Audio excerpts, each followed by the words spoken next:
Hello everyone, it is John and it's another unboxing. Yes, oddly enough, John hasn't changed his shirt because he's done this on the same day that he did some other vlogs, and consequently I'm a little bit wet, which I may have mentioned in which I did mention in my vlog for Seven Wonders Architects.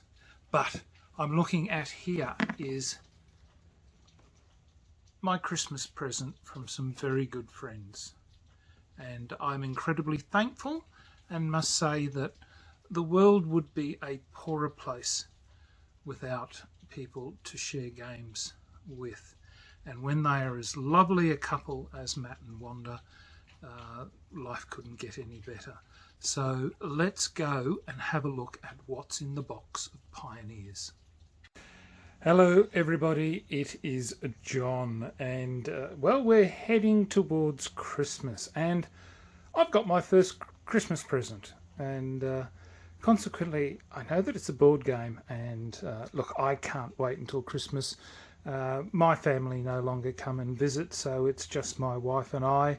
We might be lucky if our children turn up, but yeah, they're getting to an age now where their lives are far more busy, and they have friends that they wish to celebrate Christmas with. So yeah, poor old parents, we get the short shift at times. But look, it is nice. So I've got a present from one of the couples that comes and plays games with me, and I must thank Matt and Wanda very much for their generosity.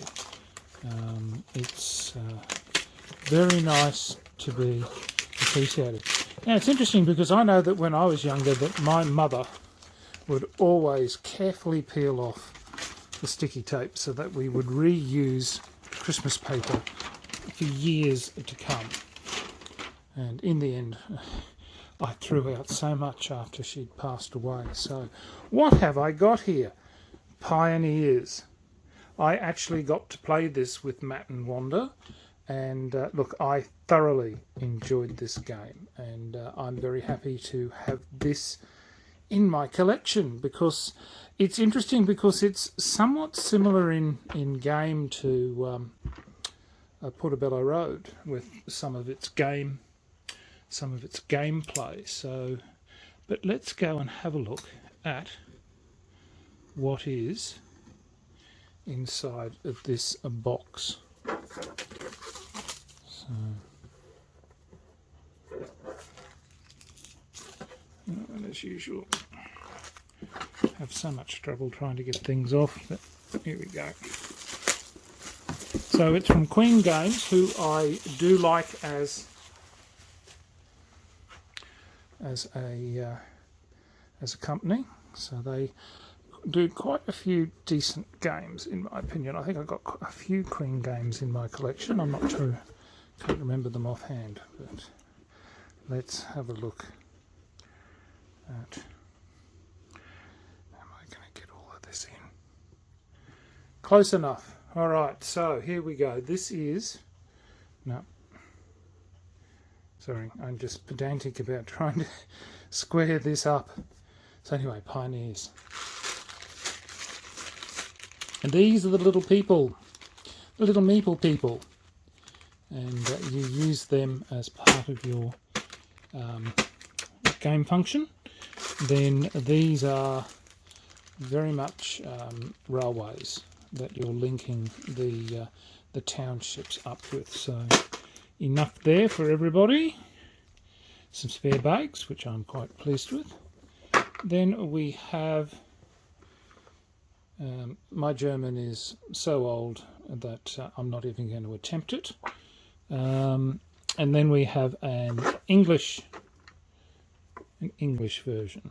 So the rules themselves are not complex or too many.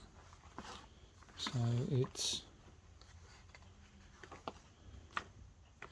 is good. So again, this is a game that I have played, so I'll probably do a playthrough of this in due course. So, and this looks like French. Yeah, I think it's French. So that is those rule books. I'll still keep the foreign language ones because that's what I like to do. So this is the game board. Now there's two sides. There's one that you play when you've got, for instance, here it'll say if you've got 4 people playing. Otherwise, if you're playing 2 to 3 players, it's this side of the board. So people will start with a meeple on here, and as they progress out, and then you score points based on the number of your people out that are connected to rails, and that's basically the scoring system, and it's so simple. So you'll find down here that if you want to buy one road, it's going to cost you $2, or sorry, 2 rails. $2 for a rail, $5 for two trails, rails. Oh, geez, I'm not having much good with my English today. Then you have, for instance, the shopkeepers, which allow you to fill your board to access one of the 3 options that are available, of which these are 2, and the third one is buying a wagon, which wagons are down there, and they run along the bottom of the board. And the wagons themselves, the one that's here is worth $1, $2, $5, $3 and $4, and as you pick them, the one that is empty, they all move to the left. So nice simple game mechanics. Now the board is very sturdy, so I'm quite pleased that there will be a fair bit of decent longevity with the board.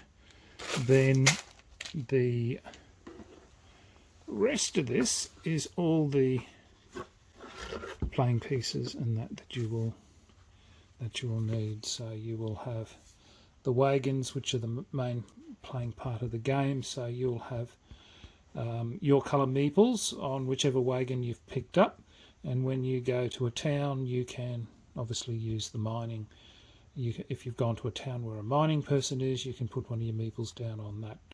And when you empty your wagon, you get the 10 victory points, and when you flip it over, there's a coin, so you get a coin as well. So it's a fairly simple game. These are the player boards. So that's where I was talking about. Essentially, all your actions are here. So first turn you'll get 3 money. If you get another, if you pick up a banker, you get 4. Second banker, 5. And then these are the actions. You start with your first one there, but you can move it to do whichever action you specifically want. Then you spend $1 if you're going across a railway that is not owned by you, and you also pay $1 for any other person's railway that you travel along for each segment. This is when you go to a town, you can place one of your cowboys or pioneers into the city, and then there's you gain 2 money, and I can't remember that, so my memory's gone already. But look, it's a simple game. Look, they're nice thick pieces of cardboard, so the quality of the product is exceptionally good. So look, that is my unboxing of Pioneers. I'll probably do a playthrough, seeing I know how to actually play this game, and I might do it before my memory goes. So thank you everybody for watching. Till next time, signing off, the Honourable John.